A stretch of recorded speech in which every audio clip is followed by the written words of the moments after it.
आज की हमारी पड़ताल का विषय है छोटी आदतों की बड़ी ताकत। हम्म। हमें एक किताब का सारांश मिला है, the power of 30 small habits. इसमें बताया गया है कि कैसे सिर्फ 30 छोटी छोटी आदतें, मतलब बहुत छोटी आदतें, जीवन में बड़ी सफलता दिला सकती हैं। हम्म। तो चलिए इसी को जरा खोलकर देखते हैं। हमारा मकसद ये समझना है कि ये छोटी आदतें असल में काम कैसे करती हैं और इनका हमारी जिंदगी पर क्या असर पड़ सकता है। और इसमें जो सबसे दिलचस्प बात है वो ये कि जोर छोटी आदतों पर है। अक्सर हम बड़े बदलावों के बारे में सोचते हैं, नए साल के बड़े बड़े संकल्प, जो कुछ ही हफ्तों में टूट जाते हैं। बिल्कुल। ये सारांश हमें एक अलग रास्ता दिखाता है, एक ऐसी यात्रा का रास्ता जो छोटे लगातार उठाए गए कदमों से पूरी होती है। तो सबसे पहली बात जो सामने आती है वो ये है कि सफलता के लिए कोई बहुत बड़ा या मुश्किल काम करने की जरूरत नहीं है। ये सारांश 30 शक्तिशाली छोटी छोटी आदतों की बात करता है। मतलब एक स्वस्थ और खुशहाल जीवन की नींव रखी जा सकती है। ये सिर्फ बाहरी सफलता के बारे में नहीं है, अच्छा। बल्कि आंतरिक शांति और स्वास्थ्य के बारे में भी है। इसमें पॉजिटिव सोच और तनाव को कम करने पर भी जोर दिया गया है। यहीं पर यह वाकई दिलचस्प हो जाता है।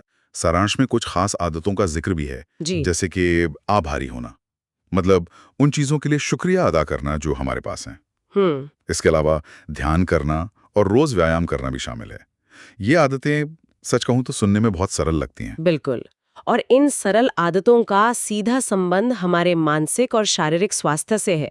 जब हम आभार जताते हैं तो हमारी सोच सकारात्मक बनती है। राइट।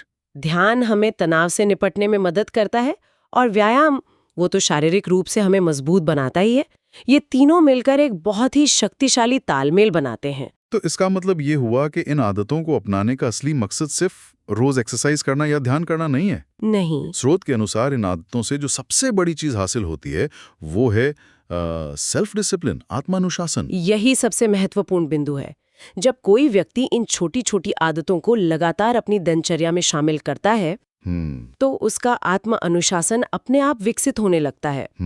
और जब सेल्फ डिसिप्लिन आ जाता है तो किसी भी लक्ष्य को हासिल करना आसान हो जाता है। तो ये एक तरह की ट्रेनिंग है, आप कह सकती हैं। स्रोत इसे एक यात्रा कहता है।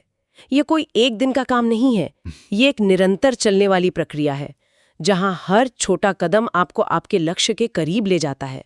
तो इन सभी बातों का सार क्या है? मतलब इससे सबसे बड़ी सीख क्या मिलती है? मुझे लगता है वो ये है कि बड़े बदलावों के लिए बड़ी छलांग लगाना जरूरी नहीं है। बिल्कुल। जीवन में सफलता और खुशी छोटी छोटी सकारात्मक आदतों को लगातार अपनाने से मिलती है। सही बात है। और ये एक अहम सवाल भी खड़ा करता है जिस पर सोचा जा सकता है। अगर सिर्फ एक छोटी सी आदत को अपनी जिंदगी में शामिल करना हो जो सबसे ज्यादा पॉजिटिव बदलाव ला सकती है, तो वो आदत क्या होगी? बिल्कुल। और यहीं पर मेरा पहला सवाल आता है। हम सब बड़े लक्ष्य बनाते हैं और अक्सर फेल हो जाते हैं। किताब के मुताबिक हमारी ये स्ट्रैटेजी गलत क्यों है? बड़े लक्ष्य रखना तो अच्छी बात मानी जाती है। ये एक बहुत ही महत्वपूर्ण सवाल है। देखिए, लेखक का तर्क ये नहीं है कि बड़े लक्ष्य रखना गलत है, बल्कि उन्हें हासिल करने का हमारा तरीका गलत है। तरीका गलत है। हाँ, सोचिए, हमारी जो विल पावर या इच्छा शक्ति है वो एक बैटरी की तरह है। ओके। जब हम सुबह उठते हैं तो ये पूरी चार्ज होती है। अब अगर आपका लक्ष्य है आज से मैं पूरी तरह अपनी डाइट बदल दूंगा, तो ये एक बहुत बड़ा काम है। हाँ, इसके लिए बहुत एनर्जी चाहिए। बिल्कुल, इसके लिए बहुत ज्यादा बैटरी चाहिए। दिन भर में छोटे छोटे फैसले, क्या खाऊं, क्या ना खाऊं, कितना खाऊं, आपकी ये बैटरी खत्म कर देते हैं, और शाम तक आप थक जाते हैं और पुराना ढर्रा वापस आ जाता है। यानी हम अपनी विल पावर की बैटरी को एक ही बड़े काम पर लगाकर खत्म कर देते हैं। एग्जैक्टली। छोटी आदतें इस बैटरी को लगभग इस्तेमाल ही नहीं करती। अगर आपकी आदत सिर्फ हर खाने से पहले एक ग्लास पानी पीना है, तो इसके लिए सोचने की जरूरत नहीं पड़ती।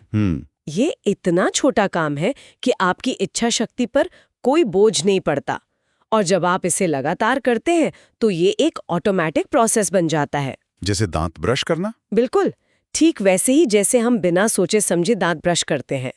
किताब कहती है कि सफलता बड़े धमाकों से नहीं, बल्कि इन छोटे छोटे लगभग अदृश्य कामों के लगातार होने से मिलती है। ठीक है, ये तर्क समझ में आता है, लेकिन क्या इससे हम अपनी महत्वाकांक्षा को कम नहीं कर रहे हैं? क्या ये थोड़ा निराशाजनक नहीं लगता कि बस एक गिलास पानी पियो या 2 मिनट के लिए ध्यान करो? ऐसा लगता है जैसे हम कुछ बड़ा हासिल ही नहीं कर रहे हैं। शुरुआत में ऐसा लग सकता है, लेकिन यहाँ पर कंपाउंडिंग इफेक्ट का सिद्धांत काम करता है। Compounding effect? हाँ, मतलब पहले दिन शायद आपको कोई फर्क महसूस ना हो, एक हफ्ते बाद भी शायद ना हो, लेकिन 1 साल तक हर दिन 2 पुशअप्स करने वाला इंसान उस इंसान से कहीं ज्यादा आगे होगा जिसने साल के पहले दिन 200 पुशअप्स किए और फिर कभी नहीं किया। बिल्कुल। लेखक इस बात पर जोर देते हैं कि हम इन आदतों के तात्कालिक परिणाम को देखते हैं, जबकि असली जादू इनके लंबे समय तक टिके रहने में है। ये मोमेंटम बनाने के बारे में है, न कि एक ही दिन में मंजिल तक पहुंचने के बारे में। चलिए अब उन आदतों पर आते हैं जिनका जिक्र सारांश में है। आभार जताना, ध्यान करना, रोज व्यायाम करना। ये आदतें तो हम सबने सुनी हैं, जैसे आभार जताना। लेकिन क्या ये एक तरह की टॉक्सिक पॉजिटिविटी नहीं है? क्या सिर्फ अच्छी चीजों पर ध्यान देने से हम अपनी असली समस्याओं को नजरअंदाज नहीं कर रहे? ये एक बहुत ही बढ़िया सवाल है और सारांश इस पर एक दिलचस्प दृष्टिकोण देता है। लेखक का कहना है कि आभार जताना समस्याओं को नकारना नहीं है, बल्कि अपने दिमाग को संतुलित करना है। संतुलित करना? जी, हमारा दिमाग डिफॉल्ट रूप से नकारात्मक चीजों पर ज्यादा ध्यान देता है। ये हमारे पूर्वजों से मिला एक सर्वाइवल मैकेनिज्म है जो उन्हें खतरों से बचाता था। अच्छा। आज हमें शेर से तो नहीं बचना, लेकिन ये आदत बनी हुई है। आभार जताना इस आदत को तोड़ने का एक तरीका है। तो ये दिमाग की रीप्रोग्रामिंग जैसा है? आप इसे ऐसे समझ सकती हैं। सोचिए, हमारा दिमाग एक जंगल की तरह है। जब हम बार बार नकारात्मक सोचते हैं तो हम जंगल में एक पगडंडी बना देते हैं जो गहरी होती जाती है और हमारा दिमाग आसानी से उसी रास्ते पर चलने लगता है। आभार जताना उस जंगल में एक नया खुशनुमा रास्ता बनाने जैसा है। जितनी बार आप जानबूझकर उन चीजों के बारे में सोचते हैं जिनके लिए आप आभारी हैं, आप उस नए रास्ते पर चलते हैं। और धीरे धीरे वो रास्ता भी आसान हो जाता है। बिल्कुल, धीरे धीरे वो रास्ता भी चौड़ा और आसान होता जाता है। इसी को वैज्ञानिक भाषा में न्यूरोप्लास्टिसिटी कहते हैं, दिमाग को नए रास्ते बनाने के लिए प्रशिक्षित करना। तो ये समस्याओं को भूलना नहीं, बल्कि समाधान और सकारात्मकता के रास्ते को भी मजबूत करना है। ये एनालॉजी बहुत मददगार है। अब ध्यान की बात करते हैं। कल्पना कीजिए एक ऐसे व्यक्ति की जो दिन भर मीटिंग्स में रहता है। उसके लिए 15 मिनट का ध्यान निकालना भी एवरेस्ट चढ़ने जैसा है। हाँ, बिल्कुल। क्या किताब ऐसे लोगों के लिए कोई रास्ता सुझाती है? हाँ, और यहीं पर छोटी आदतों का सिद्धांत चमकता है। किताब में पारंपरिक 30 मिनट के ध्यान की वकालत में नहीं की गई है। इसके बजाय वो माइक्रो मेडिटेशन या 1 मिनट की सजगता जैसी आदतों का सुझाव देती है। 1 मिनट की सजगता, वो क्या है? जैसे जब आप ट्रैफिक लाइट पर रुके हों तो बस अपनी सांसों पर ध्यान दें, या अपनी चाय का पहला घूंट पीते समय सिर्फ उसके स्वाद और गर्माहट पर ध्यान केंद्रित करें। लक्ष्य घंटे भर बैठना नहीं है, लक्ष्य दिन में कई बार छोटे छोटे पलों के लिए अपने दिमाग को वर्तमान में वापस लाना है। अच्छा। ये अभ्यास तनाव के ऑटो पायलट मोड को तोड़ने में मदद करता है। और व्यायाम, इसके बारे में किताब का क्या अनोखा दृष्टिकोण है? क्योंकि रोज व्यायाम करो ये सलाह तो सब देते हैं। यहाँ भी किताब का जोर परिणाम पर नहीं, बल्कि पहचान बनाने पर है। पहचान? जी, लेखक का तर्क है कि हम इसलिए असफल होते हैं क्योंकि हमारा लक्ष्य होता है 30 मिनट दौड़ना। जब हम थके होते हैं तो ये लक्ष्य बहुत बड़ा लगता है और हम उसे छोड़ देते हैं। किताब कहती है लक्ष्य को इतना छोटा बना दो कि आप मना ही न कर सकें। जैसे मैं बस अपने दौड़ने वाले जूते पहनूंगा, या मैं सिर्फ 2 पुशअप्स करूंगा। सिर्फ 2 पुशअप्स, इससे क्या होगा? शारीरिक रूप से शायद कुछ नहीं, लेकिन मनोवैज्ञानिक रूप से आपने एक बहुत बड़ी जीत हासिल की है। आपने खुद को साबित किया कि आप एक ऐसे व्यक्ति हैं जो व्यायाम करता है, भले ही सिर्फ 30 सेकंड के लिए। आपने अपनी पहचान को मजबूत किया। और फिर शायद मन कर जाए कि 2 और कर लूं। बिल्कुल। और अक्सर होता यह है कि जब आप 2 पुशअप्स कर लेते हैं तो आपको लगता है चलो 2 और कर लेती हूँ, लेकिन अगर आप नहीं भी करती तब भी आपने अपनी आदत को निभाया। ये ऑल और नथिंग की मानसिकता को तोड़ता है जो ज्यादातर लोगों को असफल बनाती है। ये दिलचस्प है। तो ये 3 आदतें तो नींव की तरह है। हाँ। लेकिन किताब का शीर्षक है 30 आदतें। हाँ। क्या आप कुछ और आदतों का उदाहरण दे सकती हैं जो शायद उतनी जानी पहचानी ना हो लेकिन उतनी ही असरदार हो? जरूर। एक आदत है 5 मिनट की सफाई। 5 मिनट की सफाई? हाँ, हर रात सोने से पहले सिर्फ 5 मिनट के लिए अपने आसपास की जगह को व्यवस्थित करना। इसका असर सिर्फ साफ सफाई तक सीमित नहीं है। हाँ। जब हम एक अस्त व्यस्त माहौल में होते हैं तो हमारा दिमाग भी थोड़ा अस्त व्यस्त महसूस करता है। सही बात है। 5 मिनट की यह आदत दिन के अंत में आपको एक सेंस ऑफ कंट्रोल और मानसिक शांति देती है। ये अगले दिन की शुरुआत के लिए एक साफ स्लेट तैयार करती है। ये तो किया जा सकता है। और कोई एक और आदत है 15 मिनट का सिंगल टास्किंग, मतलब मल्टीटास्किंग का उल्टा। बिल्कुल।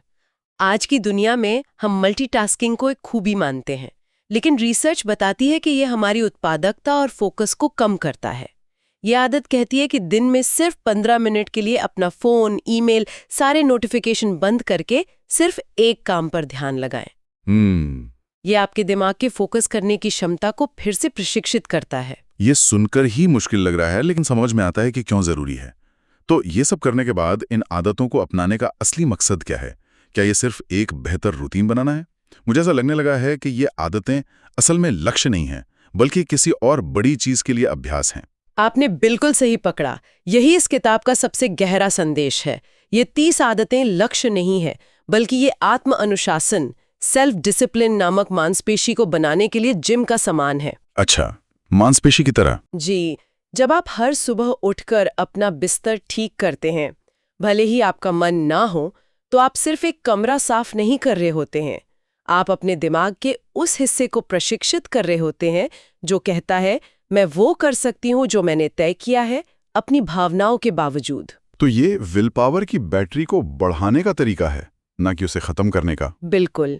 हर बार जब आप एक छोटी आदत पूरी करते हैं, तो आप अपनी आत्म अनुशासन की मांसपेशी को थोड़ा और मजबूत करते हैं। और जब ये मांसपेशी मजबूत हो जाती है, तो आप इसे जीवन के किसी भी क्षेत्र में इस्तेमाल कर सकते हैं। चाहे वो काम हो या कोई नई स्किल सीखनी हो। हाँ, चाहे वो काम पर किसी मुश्किल प्रोजेक्ट को पूरा करना हो, कोई नई स्किल सीखनी हो या किसी बुरी आदत को छोड़ना हो। इन छोटी आदतों से मिला अनुशासन ही आपको बड़े लक्ष्यों को हासिल करने की शक्ति देता है। लेकिन यहाँ एक व्यावहारिक समस्या है। मान लीजिए मैंने रोज सुबह 5 मिनट टहलने की आदत डाली। मैं 10 दिन तक करता हूँ, लेकिन 11वें दिन बारिश हो जाती है या मैं देर से उठता हूँ और आदत टूट जाती है। अक्सर यहीं पर लोग हार मान लेते हैं। इस ऑल और नथिंग वाली सोच से निपटने के बारे में क्या सारांश में कुछ बताया गया है? हाँ, और ये बहुत जरूरी हिस्सा है। लेखक एक बहुत ही शक्तिशाली नियम बताते हैं, कभी भी 2 बार मत चुको। Never miss twice. जी, उनका कहना है कि एक बार आदत का छूटना एक गलती है, एक अपवाद है। जीवन में ऐसा होता है, लेकिन लगातार दूसरी बार उसी आदत का छूटना एक नई बुरी आदत की शुरुआत है। अच्छा। तो अगर आप एक दिन व्यायाम नहीं कर पाती तो कोई बात नहीं, लेकिन आपका एकमात्र लक्ष्य होना चाहिए कि आप अगले दिन उसे जरूर करें, चाहे सिर्फ 1 मिनट के लिए ही क्यों ना हो। ओके। यह नियम आपको परफेक्शन के दबाव से मुक्त करता है और आपको जल्दी से पटरी पर वापस आने में मदद करता है। और उस अपराध बोध से भी बचाता है। बिल्कुल, ये आपको अपराध बोध में डूबने से बचाता है, जो अक्सर पूरी तरह से हार मानने का कारण बनता है। कभी भी 2 बार मत चूको, ये नियम अकेले ही बहुत कीमती है। तो अगर हम इस पूरी चर्चा को समेटें तो सबसे बड़ी सीख क्या है? मुझे लगता है इस सारांश से जो सबसे बड़ी सीख मिलती है वो ये है कि हम सफलता को गलत तरीके से देखते हैं। हम उसे एक बड़ी नाटकीय घटना के रूप में देखते हैं, जबकि असल में सफलता छोटी छोटी, लगभग उबाऊ लगने वाली आदतों का नतीजा है। सही। जिन्हें सालों तक लगातार किया जाता है। ये मैराथन दौड़ने जैसा है, 100 मीटर की तेज दौड़ जैसा नहीं। ये प्रोसेस के बारे में है, परिणाम के बारे में नहीं। आपने इसे बहुत अच्छे से संक्षेपित किया है, और ये एक बहुत ही सशक्त बनाने वाला विचार है, क्योंकि ये कंट्रोल वापस हमारे हाथों में देता है। सही बात है। हमें किसी बड़े मौके या बाहरी प्रेरणा का इंतजार करने की जरूरत नहीं है। हम आज अभी एक छोटी सी आदत से शुरुआत कर सकते हैं। ये सफलता को हर किसी की पहुंच में ले आता है। और ये हमें एक बहुत ही व्यवहारिक सवाल पर लाकर छोड़ता है, जिस पर सोचा जा सकता है। अगर आत्म अनुशासन की मांसपेशी को बनाने का लक्ष्य सबसे कम प्रतिरोध वाले रास्ते से शुरू करना है, हाँ, तो वो एक हास्यास्पद रूप से छोटी क्रिया क्या हो सकती है जिसे अगले 7 दिनों तक करने का संकल्प लिया जा सकता है। एक ऐसी क्रिया जो इतनी आसान हो कि उसे न करना लगभग असंभव हो। शायद वो हर सुबह उठकर बिस्तर पर ही एक घूंट पानी पीना हो, या काम खत्म करने के बाद अपने डेस्क पर सिर्फ एक चीज को उसकी सही जगह पर रखना हो। वो पहला सबसे छोटा कदम कौन सा होगा?